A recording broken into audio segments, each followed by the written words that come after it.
आप में से कितने लोग हैं जो बहुत एक्साइटेड हैं आज के सेशन को लेकर के? तो अब मैं जैसे ही आपको नाम बताऊंगा उनका, जो हमारे आज के गेस्ट हैं, तो आपका जो एक्साइटमेंट लेवल है वो और बढ़ जाएगा। ये बताने से पहले कि गेस्ट कौन है, मैं आपको थोड़ा सा बताता हूँ YouTube के बारे में। YouTube में क्या है कि पूरे वर्ल्ड की अगर बात करी जाए तो करोड़ों चैनल्स हैं जो अलग अलग जॉनर्स में हैं, अलग अलग कैटेगरीज में हैं। उसमें से दो बड़ी कैटेगरीज हैं, मोटिवेशन और एजुकेशन। पूरे वर्ल्ड में जो वर्ल्ड का नंबर 1 मोटिवेशन चैनल है वो मेरा है, और जो वर्ल्ड का नंबर 1 एजुकेशन चैनल है किसी इंडिपेंडेंट क्रिएटर का, वो उनका है, जो कि हमारे गेस्ट हैं। उनके 17 मिलियन से ज्यादा सब्सक्राइबर्स हैं। Please give an energetic and warm welcome to the one and only Khan sir.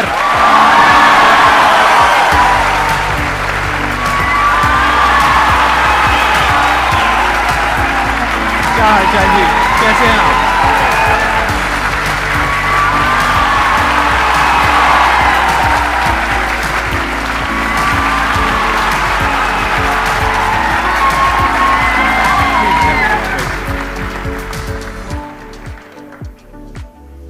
इससे पहले कि ऑडियंस आपसे कुछ पूछे या इंटरेक्ट करे, मेरे माइंड में एक क्वेश्चन है आपके लिए जी। जो बच्चे हैं वो आपके इतने दीवाने क्यों हैं, इतने पागल क्यों हैं आपके पीछे? मतलब मेरे कमेंट सेक्शन में भरा पड़ा था, खान सर कब आएंगे, खान सर कब आएंगे। मतलब ऐसा क्या जादू कर दिया आपने बच्चों के ऊपर? ये सवाल हम आपसे भी पूछते हैं, हमारे पे भी इतना कमेंट आया, इतना मेरे तो ऑफिस में लोग चले आए कि सर कब जा रहे हैं। अच्छा। क्योंकि हम लोग का तो एग्जैक्ट है वही पढ़ाना है। हाँ।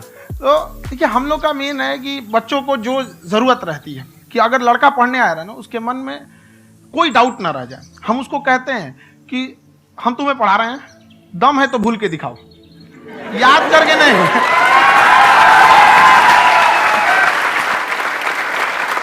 प्लस आप जिस प्राइस पॉइंट पे पढ़ा रहे हैं, आई थिंक वो सबसे कम है, वो बहुत ही कम है। सर ये जो फीस का कल्चर है, ये हमारा इंडियन कल्चर नहीं है। हमारा इंडियन कल्चर गुरु दक्षिणा है, उस हिसाब से वो सही है। ऑक्सीजन जैसे जिंदगी के लिए जरूरी है, वैसे एजुकेशन जरूरी है। वो ये नहीं कह सकता है कि पैसे की वजह से वो खान सर के यहाँ से लौट गया। क्या बात है।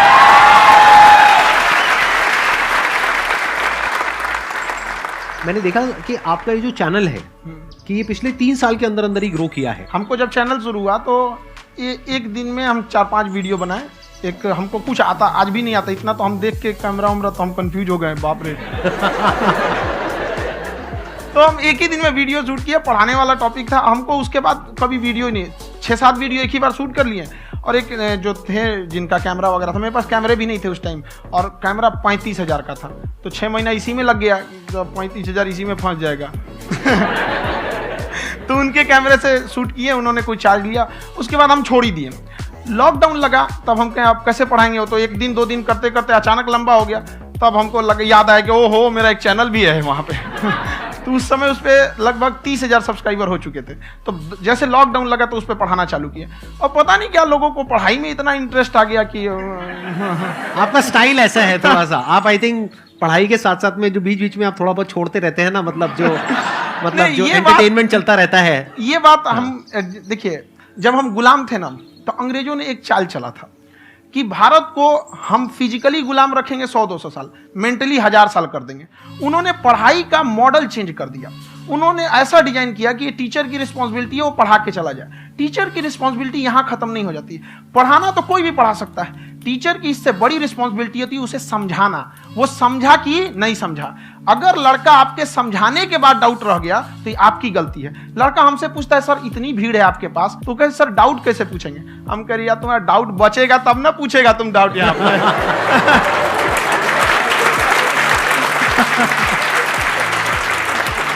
कॉन्फिडेंस नेक्स्ट लेवल है खान सर का, मानना पड़ेगा। और शायद यही वजह है इनकी जो ग्रोथ है उसका। किसी ने शायद सपने में भी नहीं सोचा होगा कि पिछले 2 साल के अंदर अंदर जो आपके चैनल की ग्रोथ हुई है, जैसे आप खुद ही बता रहे हैं कि लॉकडाउन के टाइम पे आपके 30,000 के करीब सब्सक्राइबर्स थे, आज की डेट में 17 मिलियन है। और मेरा एक क्वेश्चन और है, इससे पहले कि ऑडियंस में से आपसे कोई क्वेश्चन पूछे, कि कई बार आप ऐसे भी टॉपिक्स टच करते हैं जो थोड़े से कंट्रोवर्शियल हैं या थोड़े से सेंसिटिव हैं, जिसके ऊपर बात करने की हिम्मत आई थिंक बहुत ही कम लोगों में है। तो आपको कभी ये नहीं लगता है कि कहीं ज्यादा तो नहीं हो रहा है, इसको थोड़ा रोक देते हैं, थोड़ा कम कर देते हैं? क्योंकि कोई लाइन ही नहीं है वैसे तो बोलने को, तो आप कुछ भी बोल दो, कितना भी बोल दो। हुई है कंट्रोवर्सी बहुत बार। एक्चुअली बचपन से हमको फौज में जाना था, और फौज वालों के लिए ये सब मायने नहीं रखता। उसको करना है मतलब करना है, तुम सामने कुछ भी रहो, डजंट मैटर।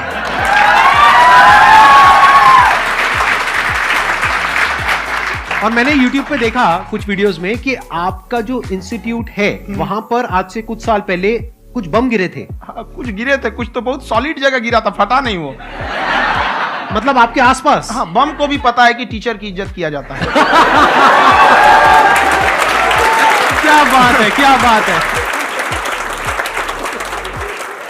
मैं समझ पा रहा हूं कि ये आपके अंदर जो एटीट्यूड है ये कहां से आ रहा है, क्योंकि आप बचपन से ही फौज में जाना चाहते थे, तो आप जंग के मैदान में ही खड़े हैं एक तरीके से। बस फर्क ये है कि आपके हाथ में कलम है, हथियार ना हो करके। हथियार से एक आदमी की जान जा सकती है, हाँ। कलम से बहुत ताकत होता है। शिक्षा एक ऐसा हथियार है ना, हर कुरीतियों से लड़ सकता है, हर तरह की समस्याओं से। और ये एक ऐसा हथियार है, मेटल डिटेक्टर में भी नहीं पकड़ाता है।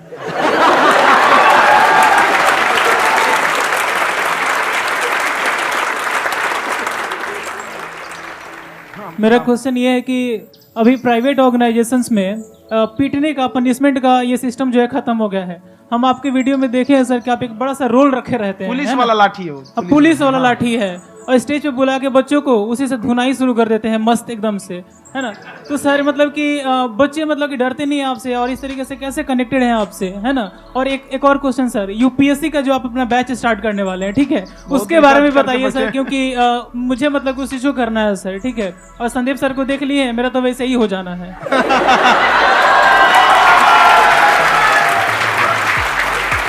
क्या हो जाना है? मेरा पूरा कंप्लीट करो। I'll be an IAS officer next year because I have seen you, sir. My day is like complete, sir. All the best. Thank you so much, sir. Thank you. पूरा बोला करो। Thank you.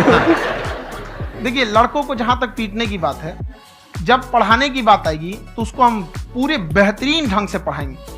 लेकिन जब सजा देने की बात आएगी ना, तो वो भी बेहतरीन ढंग से होगा। ऐसा थोड़ी होगा कि बस एक ही चीज बेहतरीन ढंग से होगा।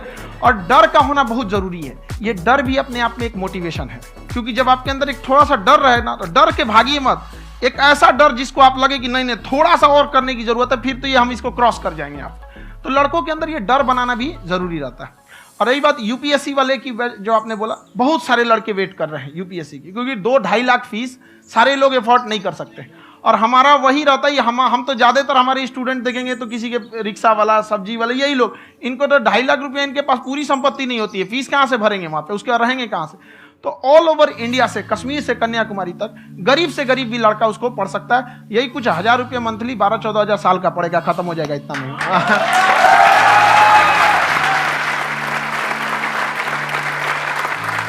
ये जो डंडे वाली बात इन्होंने कही, ये सच है? मतलब आप सच में एक डंडा रखते हो? पुलिस का ही है वो।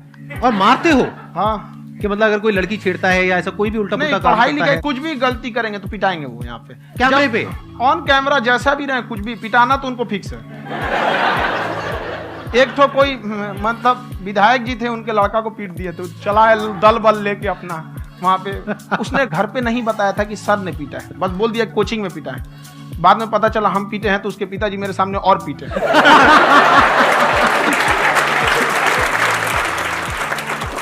सर आपका सबसे बड़ा डर क्या है, आप दोनों का? फौजी को डरे नहीं लगता है। बाकी अफसर से पूछिए।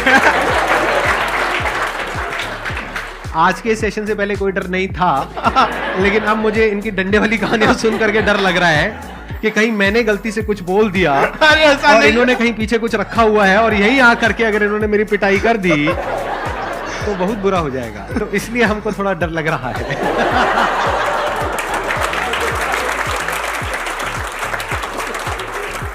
आपकी डेली कितने घंटे क्लासेस होती हैं? 6-7 घंटे। अभी भी खुद ही करते हो आप? हाँ, खुद ही हमारे classes स्टाफ परेशान रहते हैं। हम 1:30-2 बजे सोते हैं, सुबह 6 बजे उठ जाते हैं, परेशान रहते हैं। अरे इतना क्यों करते हो, है ना? कभी तो उनको भी साथ साथ लगना पड़ता है ना? उनको साथ साथ लगना पड़ता है। हम जग गए तो कोई सोया थोड़ी रहेगा, परेशान रहते, दिन में सोते ही नहीं है बेचारा, कहीं कहीं जाके सोते रहता है। तो हम सीट बांध दिए कि भाई तुम इस समय सो जाना, तुम इधर सो जाना। आपकी शादी हो गई है? नहीं हुई है अभी? मेरी खुशहाली देख के आप आइडिया लगा सकते हैं।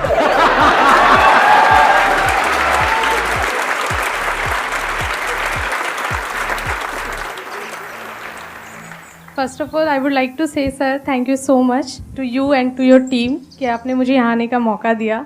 एंड सर अब तक मैंने आपको सिर्फ फ़ोन या लैपटॉप में ही देखा है दोनों को, आज फर्स्ट टाइम लाइव देख रही हूँ तो बहुत अच्छा लग रहा है। तो मेरा क्वेश्चन ये है सर आपसे, जब हम लाइफ में कोई डिसीज़न लेते हैं कि हमें ये पर्टिकुलर चीज़ करनी है, और क्योंकि हम डिसीज़न लेते हैं तो हमारी आदत है कि पहले हम 4 लोगों से पूछते हैं कि तू बता तेरी क्या राय है, तू बता तेरी क्या राय है। तो उनमें से अगर कोई हमें कह देता है कि ये बेकार डिसीज़न है मत कर, तो हमारा माइंड कहीं ना कहीं डाइवर्ट होने लगता है और उसकी वजह से हम अपना डिसीज़न चेंज कर देते हैं। तो मेरा क्वेश्चन ये है कि कैसे हम अपने डिसीज़न पे स्टिक रहे, कैसे हम जो दूसरे के ओपिनियन है उनको अफेक्ट ना होने दें अपने ऊपर।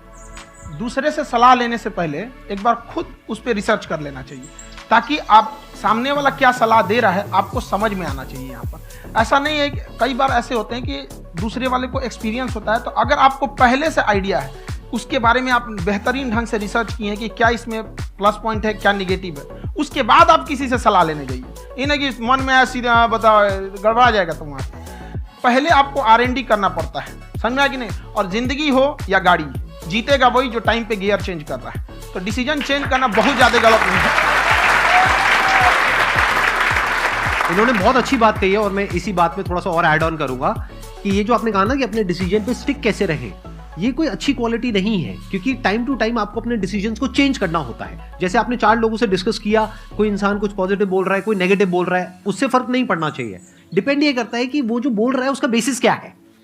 क्या वो किसी नॉलेज या एक्सपीरियंस के बेस पे बोल रहा है या ऐसे ही कुछ भी बोल रहा है? ऐसे ही बोल रहा है तो फिर उसकी बात पे ध्यान क्यों दे रहे हो? अगर किसी नॉलेज या एक्सपीरियंस के बेस पे बोल रहा है, फिर चाहे वो पॉजिटिव बोल रहा है चाहे नेगेटिव बोल रहा है, दोनों ही मायने रखता है। उसके बाद में रिसर्च करनी है और फिर रिसर्च करने के बाद में फाइनल डिसीजन अपना खुद का होना चाहिए। अब वो डिसीजन उससे अलग भी हो सकता है जो आपने पहले लिया था, और वो सेम भी हो सकता है। सर मेरा क्वेश्चन दोनों से है आपसे, how to deal procrastination and laziness. हमारा ब्रेन है ना, ये बहुत आलसी टाइप का, इसको आराम खोजना पसंद है। अब थोड़ा सा भी अब इसको आराम की ओर लेके चले गए ना तो फिर उधर ही रहेगा। आप सोचेंगे 10 मिनट आराम कर लेते हैं ना, तो 10 मिनट 2 घंटा बना देगा। उसको टॉर्चर कीजिए, चल 10 मिनट बाद में। उसको आप उस पर हावी मत, वो कह रहा है कि हमको आराम चाहिए, आपको हाँ आराम मिलेगा, पहले काम फिर मिलेगा आराम। तो आप उसके हिसाब से मत चल। आपका मन कर रहा है थोड़ा सा देख लेते हैं, कोई नोटिफिकेशन आया, आप कोई काम कर रहे हैं, क्यों पहले काम कर लीजिए, बाद में देखिएगा ना नोटिफिकेशन। आप हावी मत होने दीजिए यहाँ पे। अगर आप 5 मिनट भी थोड़ा सा लूज पड़े ना, थोड़ा सा कमर सीधा कर लेते हैं, 2 घंटा बर्बाद कर दिया आपको। हावी मत होने दीजिएगा उसको अपने ऊपर। प्रोक्रेस्टिनेशन को तोड़ने का एक ही तरीका है, सबसे छोटे लेवल पे ले जा करके उस गोल को तोड़ दो। यानी वो गोल बहुत बड़ा है, उसको ब्रेक डाउन करो, उसके सबसे पहले स्टेप पे आ जाओ कि उसको अचीव करने का सबसे पहला स्टेप क्या है। जैसे गाड़ी चलाना सीखना है, उसका सबसे पहला स्टेप क्या है। अगर घर में कोई नहीं है सिखाने वाला या सिखाने वाली, तो बाहर जा करके जो गाड़ी का ड्राइविंग स्कूल है उधर जा करके पैसे दे दो। अब फंस गए ना तो फंसा दो अपने आप को। दिमाग ये लगाओ कि अपने आप को कैसे फंसाया जाए। जब हम फंस जाते हैं ना तो फिर हमको वो काम करना ही पड़ता है। Then there is no looking back. जब तक आप सोच रहे हो तब तक सोच रहे हो, उसको बोलते हैं पैरालिसिस ऑफ एनालिसिस, कि आप सोचते चले जा रहे हो अपने माइंड में, मैं ये करूंगा वो करूंगा वो करूंगा वो करूंगा, और प्रोक्रेस्टिनेट हो रहा है, वो चीज टलती चली जा रही है। तो उसको छोटे से छोटे लेवल पे ब्रेक डाउन करके उसको कर दो, दैट इज नंबर 1। और जैसे ही करना शुरू करते हो, कोशिश करो कि उसको जब तक कि आप सही से नहीं कर लेते हो उसको छोड़ना नहीं है, तो आपकी लेजीनेस भी खत्म हो जाएगी। कई लोगों को तो हमने देखा जो सप्ताह में कुछ भी नहीं करता, वो भी संडे को आराम कर रहा है। वैसे कहा भी जाता है कि अगर कोई काम आपको करवाना है ना तो ऐसे किसी इंसान को दो जो बिजी है। हाँ। ऐसे आदमी को मत दो जो खाली है। ये परफेक्ट एग्जाम। किसी को भी आप देखिएगा जिसको आप कहते हैं कि मतलब थोड़ा ठीक ठाक आप समझते हैं कि नहीं ये बहुत आगे निकल, वो एक काम को खत्म करने के बाद कभी आराम नहीं करेगा। एक काम खत्म हुआ उसको लगेगा हाँ एक खत्म हो गया, अब दूसरा करना चाहिए। और वही जिसको देखिएगा एक खत्म हो गया और आराम करना चाहिए, कभी नहीं, लाइफ में आखिरी सांस तक। सर यहाँ पे सब हिंदी में पूछते हैं, इंग्लिश में पूछते हैं, मैं भोजपुरी में पूछूं? जौन भाषा ठीक लगे तोने में पूछ दो। हाँ सर। सर ये पूछे के चाहते नहीं कि जैसे हमने के पढ़ाई करे नहीं सर, तो कभी कभी डेली टारगेट्स जो होला वो कंप्लीट ना होला। अगर टारगेट्स कंप्लीट भी होला तो फिर ऐसा इरिटेशन या फिर वो एंजाइटी या फिर कि और करना है या फिर अभी नहीं हुआ, वो चीज़ हमेशा रहेला। तो वो कम कैसे करल जाए? देखिए टारगेट्स को ना हम लोग को एक अपने हिसाब से पहले फिट करना चाहिए। ऐसा नहीं कि दूसरे किसी इंसान को देख के हम टारगेट फिट कर ले। कोई लड़का 8 घंटा पढ़ रहा है, कोई पहली बार अभी पढ़ना ही चालू किया, उसको देख के 8 घंटा पढ़ेगा तो पढ़ाइए छोड़ देगा।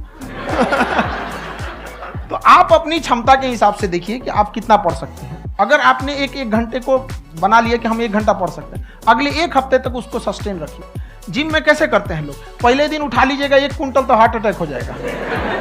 तो वो धीरे धीरे टारगेट सेट कीजिए और अपनी क्षमता को भी देखिए। हर इंसान की क्षमता अलग है। कंगारू को देख के हाथी छलांग मारेगा, पैर तोड़ के बैठ जाएगा।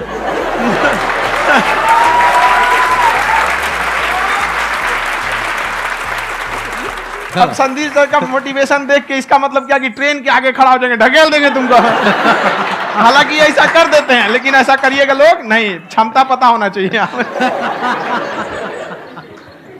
आपके अंदर एंजाइटी हो रही है कि मैंने कर तो लिया है। आप ये नहीं कह रहे कि मैंने कुछ भी नहीं किया है फिर मेरे को एंजाइटी हो रही है। आप ये कह रहे हो मैंने काफी कुछ कर लिया है फिर भी एंजाइटी हो रही है कि कहीं कुछ छूट तो नहीं गया है। तो बेसिकली आपको ये देखना है कि अगर आपके अंदर ये एंजाइटी हो रही है, that means you are a very good student. आप एक अच्छे स्टूडेंट हो। क्यों? क्योंकि बहुत सारे स्टूडेंट्स तो ऐसे हैं उनको पढ़ने के नाम से एंजाइटी होती है। तो आपको एंजाइटी हो रही है कि मैंने पढ़ लिया। दिन में मानो 8 घंटे का आपने टारगेट सेट किया और 6 घंटे पढ़ लिया, या मान लो 8 घंटे भी पढ़ लिया, फिर भी एंजाइटी हो रही है कि मैंने 10 घंटे नहीं पढ़ा। तो ये तो अच्छी क्वालिटी है ना, ये तो एक ब्रिलियंट स्टूडेंट की क्वालिटी है। क्योंकि एंजाइटी उसी को होती है जो केयर करता है, जिसको परवाह है, उसी की तो एंजाइटी होती है। जैसे माँ को अपने बच्चे की, जैसे एक माँ को अपने बच्चे को लेकर के एंजाइटी होती है। हंस लो मजाक उड़ा लो मेरा। कोई बात नहीं, एडिट कर देंगे इसको हम। हाँ।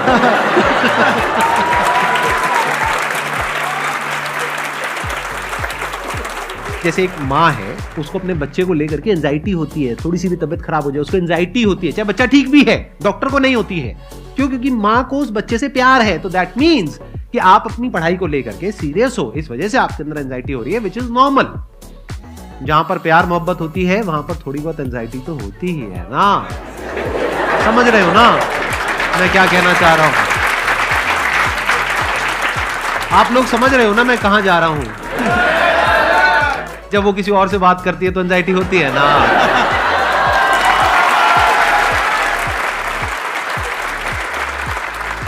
सर आपकी स्टोरी हमने सुनी थी, तो एक टाइम आया था जब आप गंगा किनारे जाके बैठ गए थे। उस समय आपको कुछ समझ नहीं आ रहा था, तो उस समय मतलब आपने ये डिसीजन कैसे लिया कि अब आगे नहीं, यहाँ से वापस जाना है? रास्ता ही नहीं था।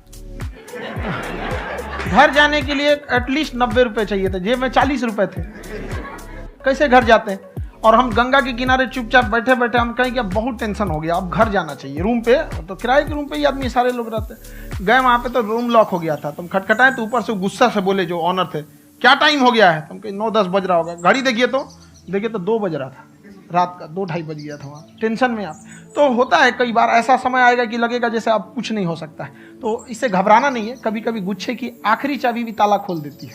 जो बातें आपने बताई कि घर में प्रॉब्लम्स ये तो बहुत लोगों ने फेस करी वहां पर। आप अकेले नहीं है, बहुत लोगों ने ये प्रॉब्लम्स फेस करी, बहुत तरह की प्रॉब्लम्स देखी, बहुत तरह की स्ट्रगल्स देखी, लेकिन वो सब इतने कामयाब नहीं हो पाए जितने कि आप हुए। तो आपके अंदर ऐसा कुछ ना कुछ है जो औरों के अंदर नहीं है। तो वो मैं जानना चाह रहा हूं कि वो ऐसा क्या था जहां से कि आपका दिमाग यहां तक सोच पा रहा है कि मैं पूरे इंडिया में इतने बड़े लेवल का चेंज लेकर के आ सकता हूं, एजुकेशन फील्ड में रेवोल्यूशन लेकर के आ सकता हूं। ये सोचना ही बहुत लोगों के बस का नहीं है। मेरी एक खुद की थिंकिंग, अगर हमको कोई 100 रुपए किसी काम के लिए दिया, हम सबसे यही करते हैं, तो हम कोशिश करते हैं उसे 200 का रिटर्न दे। अगर कोई हमसे 200 रुपया फीस दे रहा है, 250 दे रहा है, तो हम उसको ये कोशिश करते हैं कि तुम्हें ऐसा लगे कि नहीं भैया हमने 10-20 हजार का पढ़ लिया यहाँ पर। वो ईमानदारी से कभी कमी नहीं। और हमेशा अगर हम प्रॉमिस X का करते हैं तो डिलीवर 4X करना चाहते हैं। ध्यान से सुनना और ध्यान से समझना इस फर्क को। अगर आप समझ पाए तो बहुत आगे जाओगे लाइफ में। एक वो होते हैं जो ये सोचते हैं कि हमें सब कुछ मिल जाए, हमें कुछ भी करना ना पड़े। दूसरी कैटेगरी होती है लोगों की जिनको जितना मिलता है उसमें भी चोरी चकारी करते हैं या कोशिश करते हैं कि उससे कम दे सामने वाले को जितना कि हमें मिल रहा है। तीसरी कैटेगरी होती है लोगों की जो इनके जैसे लोग होते हैं। वो क्या करते हैं? वो ये सोचते हैं कि अगर मैंने किसी से 1 रुपए भी लिया, देखा जाए तो 200-250 रुपए कुछ भी नहीं होता है। 200-250 रुपए अगर मैंने लिया तो कैसे उसको 400 रुपए की वैल्यू दूं। ये जो थिंकिंग है ना, यही एक फर्क होता है एक ऐसे इंसान में जो बहुत आगे निकल जाता है और उस इंसान में जो मीडियोकर रह जाता है। आप अपने आप को अपने आप के ऊपर समय दीजिए, उसको डेवलप कीजिए। जब आप अपने आप के ऊपर खर्च करते हैं तो आने वाले समय में लोग गूगल पे आपको सर्च करते हैं। क्या बात है सर, ये आपने अभी बनाया है या ये कोई पुराना आपका वो है? बनते रहता है, इसे फ्लो में बन जाता है। आपके अंदर ना सर एक कवि छुपा हुआ है कहीं ना कहीं जो बाहर आना चाहता है। कभी ना कभी आपने सोचा होगा कुछ कभी कभी देखिए, एक चीज है, संगत का बहुत अच्छा असर पड़ता है। ये चीज को हमेशा, संगति का मतलब लोग हल्के में ले लेते हैं। संगति का मतलब होता है संग संग गति। तो अच्छे लोग के साथ रहेंगे तो संग संग अच्छी गति होती जाएगी, खराब में रहेंगे तो ये भी होता है। बट अपने आप को थोड़ा सोचना चाहिए कि हम केवल जी के मर जाएं इसके लिए नहीं आए हैं। लोग कहते हैं कि सर नाम क्यों नहीं बताते अपना, हमारी एक ही सोच है कि जाने के बाद इस दुनिया से हमको मतलब एक चीज देना चाहते हैं स्टूडेंट्स को, कि वो याद करें कि इस पैसे की भाग दौड़ की दुनिया में हर कोई दोनों हाथ से लूटने में लगा है खाली हाथ जाने के लिए, ये सबको लगा है। तो हर कोई को ये सोचना चाहिए कि था कोई इंसान जो इतने कम फीस में इतनी शिक्षा जो महंगी थी, जो कमाने का रास्ता था, उसको भी एकदम कंपटीशन इतना कर दिया कि अब लोगों को अपनी फीस बढ़ाने में डर लगता है कि अरे यार, लड़का कमेंट करता है कि खान सर इतना ले रहे हैं, आप बहुत बड़ा टीचर हो गए।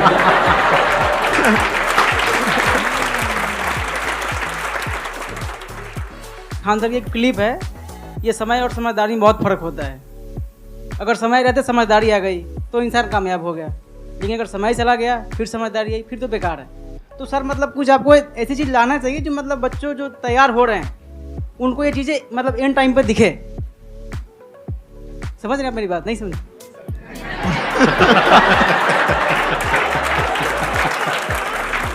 यही होता है सर का मोटिवेशन ज्यादा हो जाता है। जब आप स्ट्रगलिंग फेज में हैं तो कम से कम चीजों को अपने ऊपर खर्च कीजिए, ज्यादा से ज्यादा सीखने में खर्च कीजिए। अगर आपको राजा बनने का शौक है तो गुलाम की तरह मेहनत करना सीखिए, तब राजा बनेंगे।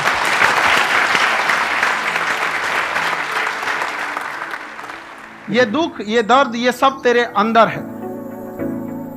तू अपने बनाए इस पिंजड़े से बाहर निकल के देख, तू अपने आप में एक सिकंदर है।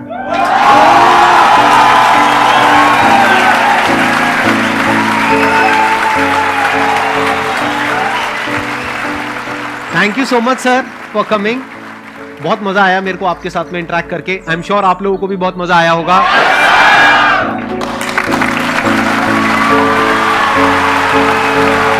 Thank you so much ji, thank you.